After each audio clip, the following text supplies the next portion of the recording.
ಕನ್ಯಾ ರಾಶಿಯವರಿಗೆ ಮೇ ತಿಂಗಳಲ್ಲಿ ನಿಮ್ಮ ಯೋಜನೆಗಳಿಗೆ ರೆಕ್ಕೆ ಬರುವಂಥ ಸಮಯ. ಕನ್ಯಾ ರಾಶಿಯವರಿಗೆ ನಿಮ್ಮ ಆರ್ಥಿಕ ಸಂಕಷ್ಟಗಳಿಗೆ ಸಿಗಲಿದೆಯೇ ಮುಕ್ತಿ? ಅನಿರೀಕ್ಷಿತ ಪ್ರಯಾಣ ಮತ್ತು ಹೊಸ ಅವಕಾಶಗಳಿಗೆ ಈ ತಿಂಗಳು ಏಳು ಮಾಡಿಸಿದ್ದಾಗಿದೆ. ಜ್ಞಾನಾನಂದಮಯಂ ದೇವಂ ನಿರ್ಮಲಂ ಸ್ಫಟಿಕಾಕೃತಿಂ ಆಧಾರಂ ಸರ್ವ ವಿದ್ಯಾನಾಂ ಹಯಗ್ರೀವ ಉಪಾಸ್ಮಹೆ. ನನ್ನ ಸಮಸ್ತ ಆರಾಧ್ಯಂ ಚಾನೆಲ್ ವೀಕ್ಷಕರೆಲ್ಲರಿಗೂ ಕೂಡ ವಿಭಾ ಶೆಟ್ಟಿ ಮಾಡುವ ನಮಸ್ಕಾರಗಳು. ಮಾಸ ಭವಿಷ್ಯ ಕಾರ್ಯಕ್ರಮಕ್ಕೆ ತಮಗೆಲ್ಲರಿಗೂ ಸ್ವಾಗತ.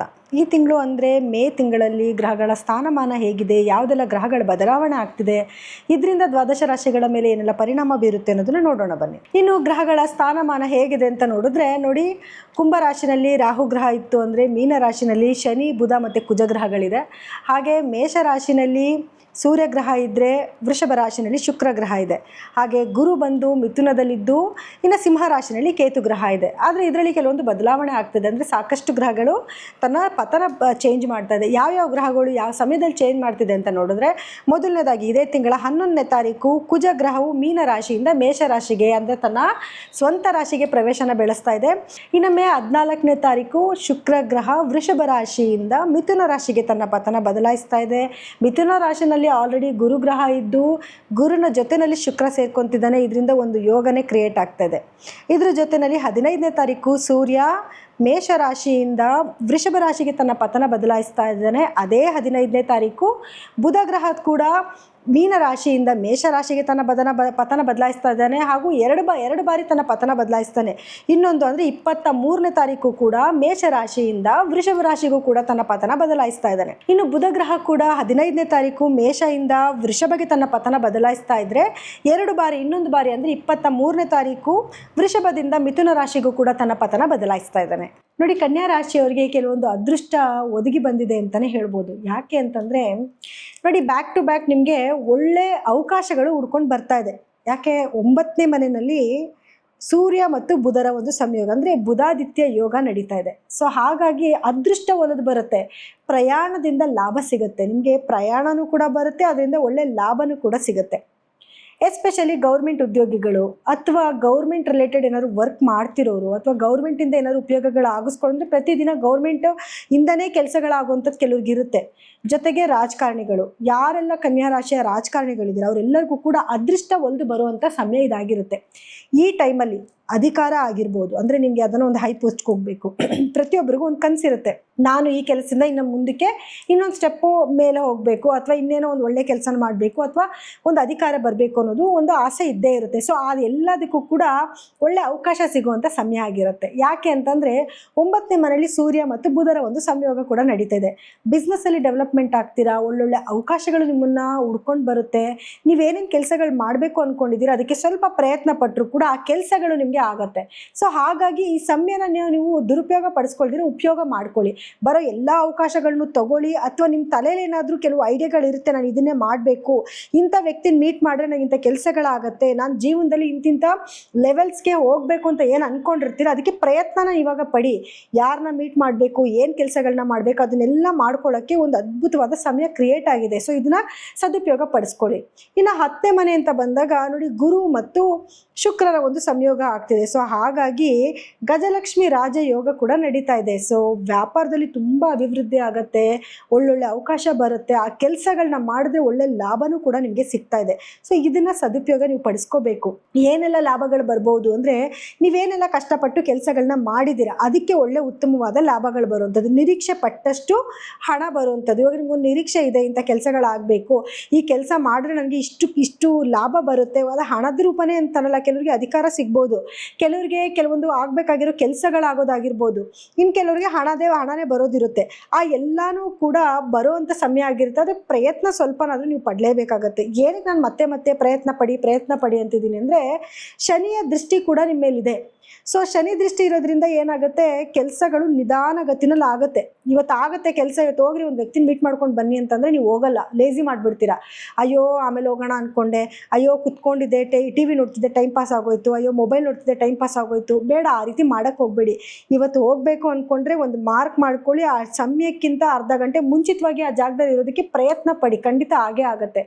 ಸೊ ಇದನ್ನು ಮಾಡಿದ್ರೆ ಖಂಡಿತವಾಗ್ಲೂ ಒಳ್ಳೆ ಲಾಭನ ನೋಡ್ಬೋದು. ಇಲ್ಲ ಅಂತಂದರೆ ಉತ್ತಮವಾದ ಸಮಯಗಳು ಕಳೆದೋಗ್ತಾ ಇರುತ್ತೆ. ಕೃಷ್ಣ ಹೇಳ್ತಾನಲ್ವಾ, ಯಾರಿಗೆ ಅರ್ಜುನನಿಗೆ ಕೇಳಿದಾಗ, ಅಂದರೆ ಅರ್ಜುನ ಕೇಳ್ತಾನೆ ಕೃಷ್ಣನಿಗೆ, ನೋಡಿ ಈ ಕ್ಷಣನ ನಾವು ಮತ್ತೆ ನೆನಪಿಸ್ಕೊಬೇಕು ಅಂತಂದರೆ ಏನು ಮಾಡಬೇಕು, ಅಥವಾ ಜನರಿಗೆ ಈ ವಿಷಯ ಹೇಳಿದ ತಕ್ಷಣ ಖುಷಿ ಇದ್ದವ್ರಿಗೆ ದುಃಖ ಆಗಬೇಕು, ದುಃಖ ಇದ್ದವ್ರಿಗೆ ಖುಷಿ ಇರಬೇಕು, ಏನು ಮಾಡಬೇಕು ಅಂದಾಗ ಈ ಸಮಯ ಇನ್ನೇನು ಕಳೆದೋಗ್ತಿದೆ ಅಂತ ಅನ್ನೋದನ್ನ ಹೇಳ್ತಾನಂತೆ. ಸೊ ಅವಾಗ ಏನಾಗುತ್ತೆ, ಖುಷಿ ಇದ್ದವ್ರಿಗೆ ಏನಾಗುತ್ತೆ, ಸಮಯ ಕಳೆದೋಗ್ತಿದೆ ಅನ್ನೋ ದುಃಖ ಆಗುತ್ತೆ. ದುಃಖದಲ್ಲಿದ್ದವ್ರಿಗೆ ಅಪ್ಪ ಈ ಸಮಯ ಕಳೀತಿದೆ, ಒಳ್ಳೆ ಸಮಯ ಬರುತ್ತಲ್ಲ ಅನ್ನೋ ಖುಷಿ ಆಗುತ್ತೆ. ಸೊ ಹಾಗಾಗಿ ಸಮಯ ಯಾವತ್ತೂ ಕಳೆದೋಗ್ತಾ ಇರುತ್ತೆ. ಬರೋ ಸಮಯನ ಖಂಡಿತವಾಗ್ಲೂ ನೀವು ಉಪಯೋಗ ಮಾಡ್ಕೊಳ್ಳಿ ಅದನ್ನು ಅಂತ ನಾನು ಹೇಳ್ಬೋದು ಅಷ್ಟೇ. ಇನ್ನು ನಿಮಗೆ ಕೇತು 12ರಲ್ಲಿ ಸಂಚಾರ ಮಾಡ್ತಾ ಇರೋದ್ರಿಂದ ನಿದ್ದೆನಲ್ಲಿ ಸ್ವಲ್ಪ ಸ್ಲೀಪ್ ಡಿಸ್ಟರ್ಬೆನ್ಸ್ ಜಾಸ್ತಿ ಇರುತ್ತೆ. ಅದೇ ಅರ್ಧ ನಿಮಗೆ ಲೇಸಿನೆಸ್ಗೆ ಕಾರಣ ಆಗಿಬಿಡುತ್ತೆ. ನಿದ್ದೆ ನೀಟಾಗಿ ಬರಲ್ಲ, ಅಥವಾ ಆವಾಗವಾಗ ಎಚ್ಚರ ಆಗೋದು, ಈ ಥರದ್ದು ಸ್ವಲ್ಪ ಸ್ಲೀಪ್ ಡಿಸ್ಟರ್ಬೆನ್ಸ್ ಜಾಸ್ತಿನೇ ಇರುತ್ತೆ. ಸ್ವಲ್ಪ ಅದಕ್ಕೆ ನಾನೇನು ಪರಿಹಾರ ಮಾಡ್ಕೋಬೇಕು ಅನ್ನೋದು ನಿಮಗೆ ಲಾಸ್ಟಲ್ಲಿ ಹೇಳ್ತೀನಿ. ಆ ಪರಿಹಾರಗಳನ್ನ ಮಾಡ್ಕೊಳ್ಳಿ. ಇನ್ನು 6ರಲ್ಲಿ ರಾಹುವಿನ ಸಂಚಾರ ಇರೋದ್ರಿಂದ ಉದ್ಯೋಗಸ್ಥರಿಗೆ ಒಂದು ಉತ್ತಮವಾದ ಸಮಯ, ಒಳ್ಳೊಳ್ಳೆ ಅವಕಾಶಗಳು ಬರ್ತಿರುತ್ತೆ. ಅದರಲ್ಲೂ ಔಟ್ ಆಫ್ ಕಂಟ್ರೀಸ್ಗೆ ವರ್ಕ್ ಮಾಡಬೇಕು ಅನ್ನೋಂಥ ಅವಕಾಶಗಳು ಜಾಸ್ತಿ ಬರ್ತಿರುತ್ತೆ. ಎಂಥ ಶತ್ರುಗಳೇ ನಿಮ್ಮ ಮುಂದೆ ಇದ್ದರೂ ಕೂಡ ಅವ್ರು ಯಾರೂ ಕೂಡ ನಿಮ್ಮ ಮುಂದೆ ನಿಮ್ಮನ್ನು ಗೆಲ್ಲೋದಕ್ಕೆ ಅವ್ರಿಗೆ ಸಾಧ್ಯನೇ ಆಗೋದಿಲ್ಲ. ಯಾಕಂದರೆ ಗೆಲುವು ನಿಮ್ಮದೇ ಆಗಿರುತ್ತೆ. ಇನ್ನು ಶನಿಯ ಸಂಚಾರ ಅಂತ ಬಂದಾಗ ಗಂಡ ಹೆಂಡತಿ ಮಧ್ಯದಲ್ಲಿ ಕೆಲವೊಂದು ವೈಮನಸ್ಯಗಳು ಆಗ್ತಾ ಇರುತ್ತೆ. ಆದರೂ ಕೂಡ ಕೆಲವೊಂದು ಗುರುವಿನ ದೃಷ್ಟಿ ಕೆಲವೊಂದು ಮನೆಗಳ ಮೇಲೆ ಇರೋದ್ರಿಂದ, ಅಂದರೆ ನಿಮ್ಮ ಕುಟುಂಬ ಸ್ಥಾನದ ಮೇಲೆ ಗುರುವಿನ ದೃಷ್ಟಿ ಇದೆ. ಸೊ ಹಾಗಾಗಿ ಆ ನೆಗೆಟಿವಿಟಿನೂ ಕೂಡ ಅವಾಯ್ಡ್ ಆಗ್ತಾ ಹೋಗ್ತಾ ಇರುತ್ತೆ. ಜೊತೆಗೆ 6ನೇ ಮನೇಲಿ ರಾಹು ಇರೋದ್ರಿಂದ ಆರೋಗ್ಯದಲ್ಲಿ ಸಮಸ್ಯೆ. ಯಾವ ರೀತಿಯ ಸಮಸ್ಯೆ ಬರ್ಬೋದು ಅಂತಂದರೆ, ಆರೋಗ್ಯದಲ್ಲಿ ಸ್ವಲ್ಪ ಬ್ಲಡ್ ರಿಲೇಟೆಡ್ ಪ್ರಾಬ್ಲಮ್ಸ್ ಬರುವಂಥದ್ದು, ಅಥವಾ ಹಾರ್ಟ್ ಡಿಸೀಸ್ ಬರುವಂಥದ್ದು, ಈ ರೀತಿ ಕೆಲವು ಸಮಸ್ಯೆಗಳನ್ನ ಎದುರಿಸಬೇಕಾಗಿ ಬರುತ್ತೆ. ಆದರೆ ಗುರು ದೃಷ್ಟಿನೂ ಇರೋದ್ರಿಂದ ತಕ್ಕ ಪ್ರಿಕಾಷನ್ ಸಿಗುತ್ತೆ. ನೋಡಿ, ಎಲ್ಲ ಸಮಸ್ಯೆಗಳಿಗೂ ಕೂಡ ಒಂದು ಪರಿಹಾರ ಇದ್ದೇ ಇರುತ್ತೆ. ಆರೋಗ್ಯ ಸರಿಗಿಲ್ಲ ಅಂದ ತಕ್ಷಣ ನಮ್ಮ ಕತೆ ಮುಗೀತು, ಆರೋಗ್ಯ ಸರಿಗಿಲ್ಲ ಅಂತ ಹೇಳಿಬಿಟ್ರು ಮತ್ತಿನ್ನೇನು ನೆಗೆಟಿವಿಟಿ ಆಗೋಯ್ತು ಅಂತ ಅಂದ್ಕೊಳ್ಳೋದು ಬೇಡ. ಪರಿಹಾರ ಕೂಡ ಇದೆ. ನೆಗೆಟಿವಿಟಿ ಆಗ್ತಿದೆ, ಗುರು ದೃಷ್ಟಿ ಬೀಳ್ತಿದೆ. ಸೊ ಅದಕ್ಕೆ ಒಂದು ಪರಿಹಾರ ಕೂಡ ಸಿಗ್ತಾ ಹೋಗ್ತಾ ಇರುತ್ತೆ. ಮನುಷ್ಯ ಆದಮೇಲೆ ಕಷ್ಟನೂ ಬರುತ್ತೆ, ಸುಖನೂ ಬರುತ್ತೆ, ಆರೋಗ್ಯನೂ ಹಾಳಾಗುತ್ತೆ, ಮತ್ತು ಸರಿನೂ ಹೋಗುತ್ತೆ, ಎಲ್ಲನೂ ಕೂಡ ಆಗ್ತಾನೆ ಇರುತ್ತೆ. ಎಲ್ಲದಕ್ಕೂ ನಾವು ಸ್ಪಂದಿಸಬೇಕಾಗಿ ಬರುತ್ತೆ. ಯಾಕಂದರೆ ಬಿಕಾಸ್ ನಾವು ಮನುಷ್ಯರಾಗಿ ಹುಟ್ಟಿದ್ದೀವಿ, ನಮ್ಮ ಎಲ್ಲ ಕರ್ಮಗಳನ್ನು ತೀರಿಸ್ಕೊಂಡು ಹೋಗೋದಕ್ಕೆ ಅಂತ ಬಂದಿದ್ದೀವಿ. ಸೊ ಎಲ್ಲನೂ ಕೂಡ ಆಗ್ತಾ ಇರುತ್ತೆ, ಅದು ಸರಿ ಹೋಗೋದಕ್ಕೂ ಕೂಡ ದಾರಿಗಳು ಸಿಗ್ತಿರುತ್ತೆ. ಇನ್ನು ವಿದ್ಯಾರ್ಥಿಗಳು ಅಂತ ಬಂದಾಗ ಎಜುಕೇಷನ್ ತುಂಬ ಚೆನ್ನಾಗಿರುತ್ತೆ. ಯಾಕಂದರೆ ಗುರುವಿನ ಆಶೀರ್ವಾದ ತುಂಬ ಚೆನ್ನಾಗಿದೆ. ಸ್ವಲ್ಪ ಎಫರ್ಟ್ ಹಾಕಿ ಓದಿದ್ರು ಕೂಡ ಒಳ್ಳೆ ಮಾರ್ಕ್ಸ್ನ ತಗೊಳ್ಳುವಂಥ ಸಮಯ ಆಗಿರುತ್ತೆ.